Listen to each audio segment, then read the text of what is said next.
National panchayat award के लिए आवेदन की प्रक्रिया अंतिम चरण में है। इसी माह के अंतिम तिथि में इसकी लास्ट डेट है। तो लास्ट डेट में फ्रीज करने के बाद फ्रीज करने के बाद उसको एक बार कंप्लीट वेरीफाई कर लेना आवश्यक है, ताकि काम होने के बाद भी हो सकता है कि गलत जानकारी या गलत इन्फॉर्मेशन या सही जानकारी नहीं देने के कारण रैंकिंग कम हो। तो इससे पहले अच्छा है कि फ्रीज करने से पहले हम उसको फिर से सारे क्वेश्चन का एक बार वेरीफाई कर लें और उसका मिलान कर लें कि सारा क्वेश्चन सही है या गलत है, या कहीं गलत है तो फिर मॉडिफाई का ऑप्शन अवेलेबल है, वहां से उसको एडिट करके हमसे फिर से सही आंसर देके और उसको सुधार कर सकते हैं, ताकि रैंकिंग में कोई दिक्कत नहीं आए। तो ये प्रक्रिया सिंपल है, छोटी सी है। इसको हम जान लेते हैं शुरू से लास्ट तक क्या करना है, और उसके बाद से थीम के बारे में हम लोग चर्चा करेंगे, जो थीम का डिटेल्स हम पिछलका बार भरे हुए थे, उसी थीम पे काम करना है और उसी काम का डिटेल्स इसमें एंट्री करना है। तो पहले लॉगिन करेंगे। लॉगिन करने के बाद इंफॉर्मेशन जो आता है वो ऑलरेडी इंटर है, उसको हम सेव करेंगे, सबमिट करेंगे, और उसके बाद से बेसिक डिटेल्स में कुछ ऐड करना है और मैनेज में जाकर हम उसको एडिट कर सकते हैं। और उसके बाद दूसरा का ऑप्शन है क्वेश्चनरी ऑफ 9th थीम, तो उस 9th थीम के बारे में भी हम कुछ ऐड कर सकते हैं। तो पहले ये 9th थीम जो हम लोग सिलेक्ट किए थे, उसी एक थीम पे जो हम चयन किए थे पिछला ग्राम सभा में, तो उस पर हम जो काम किए उसी के बारे में सारे क्वेश्चन का जवाब देना है और सही सही जवाब देना है, ताकि रैंकिंग पिछड़े नहीं।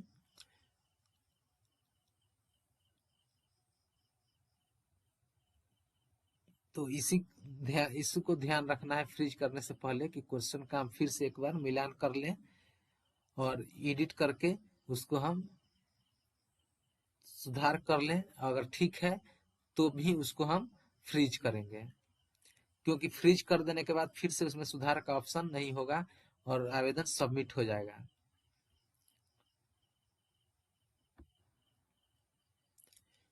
बेसिक डिटेल्स में कुछ जानकारी है पंचायत का, इसको हमको फिल करना है।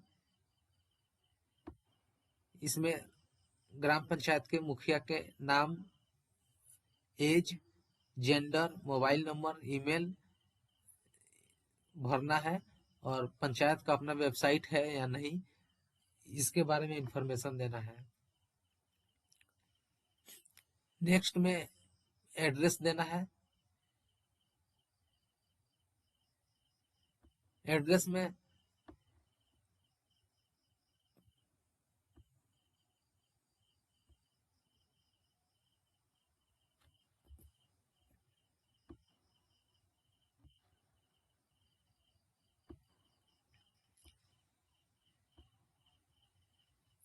पिन कोड भरेंगे और किस मंथ के लास्ट में अंतिम जो चुनाव हुआ था उसका हम माह और ईयर भरेंगे। उसके बाद से टोटल इस पंचायत में कितना हाउस होल्ड है, उन टोटल हाउस होल्ड घरों की संख्या। उसके बाद स्कूल, ग्राम पंचायत में जितना स्कूल है उसका हम डिटेल्स लिखेंगे, और उसके बाद टोटल आंगनबाड़ी का संख्या का हम बारे में लिखेंगे। एड्रेस में इतना ही लिखना है।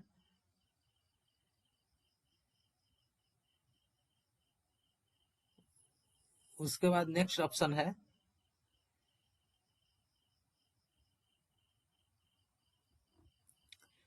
पीएफएमएस मैप्ड अकाउंट का। तो इसमें जो अकाउंट है पंचायत के नाम से जो खाता है उसका नाम लिखेंगे, फिर किस बैंक में खाता है उस बैंक का नाम लिखेंगे, बैंक का एड्रेस देंगे, अकाउंट नंबर देंगे, पीएफएमएस कोड और आईएफएससी कोड इंटर करेंगे।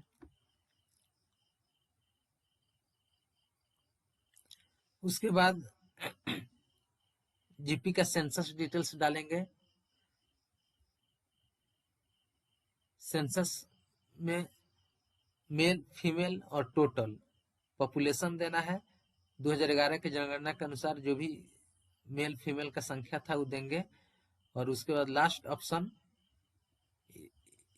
इलेक्टेड मेंबर का देंगे, जिसमें जो भी प्रतिनिधि हैं, वार्ड मेंबर जो भी प्रतिनिधि हैं, तो कितना मेल और कितना फीमेल इलेक्टेड मेंबर हैं उनका हम डिटेल्स देंगे। बेसिक इंफॉर्मेशन में इतना ही है। उसके बाद से इसको हम फिर से मॉडिफाई में चेंज कर सकते हैं। जो पिछलका बार हम भरे हुए थे उसमें अगर चेंज करना है तो उसको हम मॉडिफाई से जाके चेंज कर सकते हैं। व्यू में उसको फिर से हम देख भी सकते हैं। तो ये फ्रीज करने के पहले एक बार मिलान कर लेना है। उसके बाद नेक्स्ट ऑप्शन है क्वेश्चनरी का। क्वेश्चनरी में हम उस एक थीम का सेलेक्ट करेंगे जिस थीम को हमने पिछलका ग्राम सभा में लिया हुआ था, उस थीम का चयन करेंगे। फिर उस थीम से संबंधित क्वेश्चन आएगा। सारे क्वेश्चन का हम 14 क्वेश्चन है, चारों 14 क्वेश्चन का बारी बारी से हम आंसर देंगे। आंसर ध्यान रखना है कि करेक्ट आंसर हो। आंसर अगर नहीं समझ में आ रहा है तो 2 बार 3 बार 4 बार हम उसको रिवाइज कर सकते हैं, उसको मिलान कर सकते हैं। इसका पूरा डिटेल्स गाइडलाइन भी दिया हुआ है इसी साइट पे। तो वहां से भी हम नौ थीम के बारी बारी से डिटेल्स पढ़ सकते हैं कि क्या क्वेश्चनरी है, उसका आंसर हम तैयार कर सकते हैं। और मिलान करने के बाद ही इसको फ्रीज करना है, क्योंकि फ्रीज करने के बाद कोई भी सुधार का ऑप्शन नहीं होगा।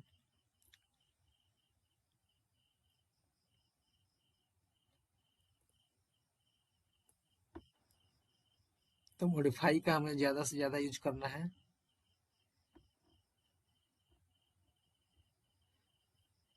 कंप्लीट होने के बाद कुछ डॉक्यूमेंट्स अपलोड करना है। डॉक्यूमेंट्स अपलोड करने के बाद उसको हम फ्रीज करेंगे।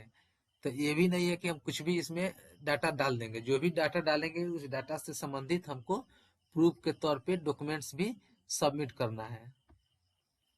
तो इसका भी ध्यान रखना है।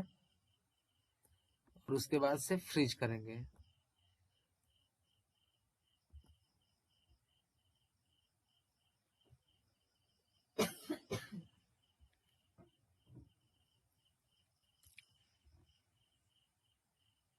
फ्रीज के पहले गाइडलाइन भी दिया हुआ है, उसका भी हम ध्यान से देख लेंगे कि जो भी क्वेश्चन है उसका गलत उत्तर अगर दिया जाता है या उत्तर नहीं दिया जाता है तो भी वह शून्य मान लेगा। इसलिए सबको आंसर देना है और सही सही आंसर देना है। उसके लिए सेव का भी विकल्प अवेलेबल है, उसको हमको सेव भी करना है। सेव के साथ साथ संशोधित करने के लिए मॉडिफाई का भी ऑप्शन अवेलेबल है। हम फ्रीज करने के पहले जितना बार चाहें मॉडिफाई करके इसको चेकअप कर सकते हैं। चेक करके सही होने के बाद ही हम आश्वस्त हो लेंगे, तो लास्ट में ही हम इसको फ्रीज करेंगे। जो अपलोड करने वाला फाइल होगा वो 300 KB से ज्यादा नहीं होना चाहिए। और फाइल का शीर्षक स्पेशल कैरेक्टर नहीं होना चाहिए।